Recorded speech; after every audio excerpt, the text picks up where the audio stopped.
آپ اس وقت میری حالت کو نہیں دیکھ سکیں گے۔ حضرت ابراہیم علیہ السلام نے فرمایا میں دیکھ سکنے کی طاقت رکھتا ہوں۔ حضرت اسرائیل نے عرض کی آپ اپنا منہ پھیر لیجئے۔ جب کچھ دیر بعد حضرت ابراہیم نے پلٹ کر ملک الموت کی طرف دیکھا تو وہ سیاہ رنگ کے آدمی کی شکل میں تھے۔ ان کا سر آسمان تک پہنچا ہوا تھا، ان کے منہ سے آگ کے شعلے نکل رہے تھے، ان کے جسم کا ہر بال ایک ایسے انسان کی صورت میں تھا جس کے منہ اور کانوں سے آگ کے شعلے نکل رہے تھے۔ حضرت اسرائیل کی یہ حالت دیکھ کر حضرت ابراہیم پر غشی طاری ہو گئی، آپ بے ہوش ہو گئے۔ حالانکہ ایک نبی کی طاقت امتی سے کہیں بڑھ کر ہوا کرتی ہے، لیکن ایک نبی بھی ان کی بھیانک شکل کی تاب نہیں لا سکے، بے ہوش ہو کر گر گئے۔ اور جب حضرت ملک الموت اپنی پہلی صورت میں آ چکے، حضرت ابراہیم نے فرمایا اے ملک الموت، اگر کافر کو موت کے وقت آپ کی یہ صورت دیکھنے کے علاوہ کوئی اور غم یا آزمائش نہ بھی پہنچے تو یہی اس کے لیے کافی ہے۔ اب مجھے دکھاؤ کہ تم مومن کی روح کس طرح قبض کرتے ہو۔ تو حضرت اسرائیل نے عرض کی اپنا رخ پھیر لیجئے۔ حضرت آدم نے اپنا رخ پھیر لیا اور کچھ دیر بعد جب ملک الموت کی طرف دیکھا تو وہ سفید کپڑوں میں ملبوس ایک انتہائی خوبصورت چہرے والے نوجوان کی شکل میں موجود تھے۔ حضرت ابراہیم نے فرمایا اگر مومن اپنی موت کے وقت آپ کی صورت کے علاوہ کوئی اور آنکھوں کی ٹھنڈک یا کرامت نہ بھی دیکھے تو یہی اسی کے لیے کافی ہو جائے گا۔ لیکن صاحبو، وہ صورت اگر شکل اچھی دیکھنا ہے قبض کے وقت تو پھر مومن بننا ہوگا، کامل مومن بننا ہوگا۔ اور کامل مومن جب ہی بنے گا انسان جب رسول صلی اللہ علیہ وسلم کی شریعت کی پابندی کرے گا۔ حضرت خزرج رضی اللہ تعالیٰ عنہ فرماتے ہیں کہ حضور اقدس نے ایک انصاری صحابی کے پاس حضرت اسرائیل کو کھڑے ہوئے دیکھا تو فرمایا اے ملک الموت، میرے صحابی کے ساتھ نرمی اور شفقت کے ساتھ پیش آنا۔ کتنا محبت تھی حضور کو اپنے امت سے،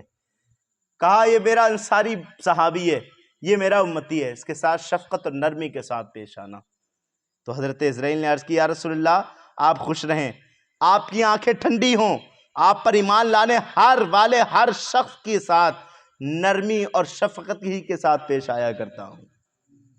آپ کے اوپر جو ایمان لے آئے میں سب کے ساتھ شفقت کے ساتھ پیش آتا ہوں۔ لیکن صاحبو، یہ شفقت کے ساتھ تو پیش آتے ہیں لیکن روح نکلنے کی جو سختی ہے وہ اپنی جگہ ہے، روح نکلنے کی جو سختی ہے وہ اپنی جگہ ہے۔ ہاں،